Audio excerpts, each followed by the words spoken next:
Короче, прикол. В татарском, если поставить прилагательное до слова, то получится обычная фраза, типа «матуркас» – красивая девочка, ну как в русском. А если после слова, уже получается предложение «казматур», типа «девочка красива». В русском это используется редко, а по-татарски звучит очень органично. Для описания людей есть много прилагательных, например, «матур», «емсес», «околла», «чиста». Интересно, «чиста» из татарского в русский пришло или наоборот? Здесь будет полезно узнать местоимение «я», «мин».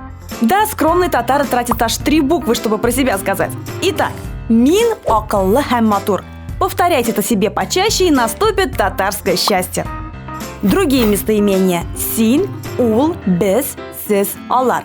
Как и с числительными, прилагательное не надо делать множественным. Не «без казаклар», а «без казак». Чтобы из прилагательного сделать существительное, надо добавить «л-ле». Тербие – воспитание, тербияле – воспитанный. Коракусь – черные глаза. Коракузле кыз – черноглазая девушка.